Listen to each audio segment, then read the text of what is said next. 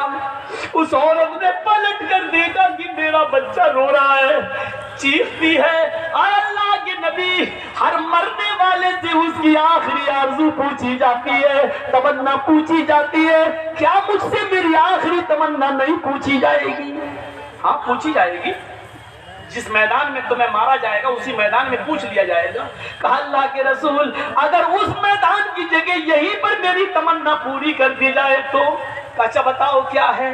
کہا اللہ کے رسول میں نے یہ بچہ آپ کی گود میں دے دیا، میں چاہتی ہوں کہ آخری بار اس بچے کو میں اپنا دودھ پلا دوں۔ اس کا رونا مجھ پہ دیکھا نہیں جا رہا ہے۔ ایمان دیکھ رہے ہیں آپ، ایک طرف مرنے کے لیے تیار ہے کیونکہ جہنم کی سزا میں نہیں بھگت پاؤں گی، دنیا میں سزا بھگت لو یہ بہتر ہے۔ ایک طرف ایمان کی طاقت یہ، دوسری طرف بچے کی محبت دیکھیے آپ۔ اللہ کے رسول نے وہ بچہ اس عورت کو دے دیا۔ ادھر آ، میں رحمت للعالمین ہوں، میں کیسے اس بچے کا حق مار سکتا ہوں؟ لے اس کو دودھ پلا۔ اس عورت نے گھوم کر، جیسے ٹرینوں میں بسوں میں عورتیں گھوم جاتی ہیں اور ساڑی اٹھا کر دودھ سے لگا لیتی ہیں، اس عورت نے چہرہ گھما کر اپنے بچے کو اپنے پستان سے لگا کر دودھ پلایا، دودھ پی لیا، بچہ ہنسنے لگا۔ اللہ کے رسول کے ہاتھ میں اس عورت نے ایسے کر کے دیا تاکہ بچے کی محبت اس کے دل میں نہ آنے پائے۔ اس نے منہ موڑ کر اس عورت نے اپنے بچے کو اللہ کے رسول کے ہاتھ میں دیا۔ اللہ کے نبی دیکھ رہے ہیں اس عورت کی پستان کے نکلے ہوئے دودھ کی ایک بوند، اس کا ایک قطرہ اس بچے کے ہونٹوں پر لگا ہوا ہے۔ اللہ کے نبی نے اس عورت سے کہا ادھر آ، کہاں جا رہی ہو؟ کہا سزا بھگتنے کے لیے، جو جرم میں نے کیا ہے اس کی سزا پانے کے لیے۔ اللہ کے نبی نے کہا اللہ نے مجھے رحمت للعالمین بنا کر بھیجا ہے، اس بچے کی غذا تیری پستان میں موجود ہے، یہ بچے کو ابھی تیرے دودھ کی ضرورت ہے۔ محمد ظالم نہیں ہے، اس بچے کا حق نہیں مار سکتا ہے۔ اے عورت، ابھی تجھے قتل نہیں کیا جائے گا، ابھی تجھے نہیں مارا جائے گا، جب تک یہ بچہ تیرا دودھ پیے گا تب تک تجھے نہیں مارا جائے گا۔ اس بچے کو لے جا اور اس بچے کو دودھ پلا، جب تک یہ تیرا دودھ پیے گا تجھے قتل نہیں کیا جا سکتا۔ جب یہ بچہ روٹی کھانے لگے تب تو لے کر میرے پاس آنا۔ اللہ کے رسول نے پھر سزا ملتوی کر دی اور اس عورت کو بچہ لے کے جانا پڑا۔ جب بچہ روٹی کھانے لگا تو وہ عورت لے کے آتی ہے، کہتی ہے اللہ کے رسول لیجئے، اب تو روٹی بھی کھانے لگا۔ اللہ کے نبی کی نظروں میں، آنکھوں میں آنسو آ جاتے ہیں اور کہتے ہیں کہ عورت اب تیرے لیے میرے پاس بھی کوئی راستہ نہیں ہے، سارے راستے بند ہو چکے ہیں، بچہ روٹی بھی کھانے لگا ہے، اس لیے اب یہ سزا کا وقت پورا ہے، اب تجھے قتل کیا جائے گا۔ آپ نے اس اس بچے کو ایک صحابی کے حوالے کیا۔ کون ہے جو اس بچے کو پالے گا؟ ایک صحابی نے ہاتھ اٹھایا، میں اے اللہ کے رسول اس بچے کو اپنے بچے کی طرح رکھوں گا، میں اس کو اپنا نام دوں گا، میں اس کو اپنے گھر میں پناہ دوں گا، اپنی زمین و جائیداد کا مالک بھی بناؤں گا، مجھے دے دیجئے۔ اللہ کے رسول نے اس بچے کو اس کے حوالے کر دیا اور اس عورت کو بھیج دیا۔ اس عورت کو جب بھیجا گیا اور وہ میدان مقتل میں جاتی ہے، اس کو سینے کے برابر گاڑ دیا جاتا ہے۔ پہلا پتھر خالد بن ولید کے ہاتھوں میں ہے، پتھر مارتے ہیں اس کے سر پہ، سر پھٹتا ہے، خون کا فوارہ اس کے سر سے نکلتا ہے، اس خالد بن ولید کے کپڑوں پہ گرتا ہے۔ خالد بن ولید نے دیکھا اس عورت کے خون میرے کپڑوں پہ آ گیا، یہ زناکار عورت، منہ کالا کرنے والی عورت، تیرا خون میرے کپڑوں پہ، سکلت سماکل مت جا تو، برا ہو تیرے خون نے میرے کپڑے گندے کر دیے۔ خالد بن ولید کے منہ سے کچھ الٹے سیدھے جملے نکل گئے، کچھ غلط جملے نکل گئے۔ اللہ کے رسول کو جب پتا چلا کہ اس عورت کو خالد بن ولید نے پتھر مارا اور پتھر مارتے ہوئے اس کے خون کے چھینٹے خالد کے کپڑوں پہ پڑ گئے، تو اس میں عورت کا کیا قصور تھا بیچاری کا؟ وہ تو بندی تھی، وہ تو گری تھی، سر سے خون کا فوارہ نکلا تو کسی کے بھی کپڑوں پہ جا سکتا تھا، اس میں اس عورت کا کیا قصور ہے؟ خالد نے اس عورت کو یہ گالی کیوں دی؟ مر جا، زانیہ، بدچلن، بد کردار، یہ کیوں کہا اس کو؟ 3 دن تک آپ نے خالد ابن ولید سے بات نہیں کی اور 3 دن کے بعد خالد ابن ولید آتے ہیں، اے اللہ کے رسول میں دیکھ رہا ہوں کہ آپ میرے سلام کا جواب دے کر منہ پھیر لیتے ہیں، آپ مجھ سے بات نہیں کرتے ہیں، میں دیکھ رہا ہوں آپ مجھ سے کٹے کٹے پھر رہے ہیں، میری جنت میں برباد ہو جائے گی، میری آخرت برباد ہو جائے گی۔ اے اللہ کے رسول اگر آپ مجھ سے ناراض ہو گئے اور میرا انتقال ہو گیا تو اللہ مجھے جنت میں داخل نہیں کرے گا۔ اللہ کے نبی وجہ بتاؤ؟ آپ نے کہا خالد وجہ صرف ایک ہے،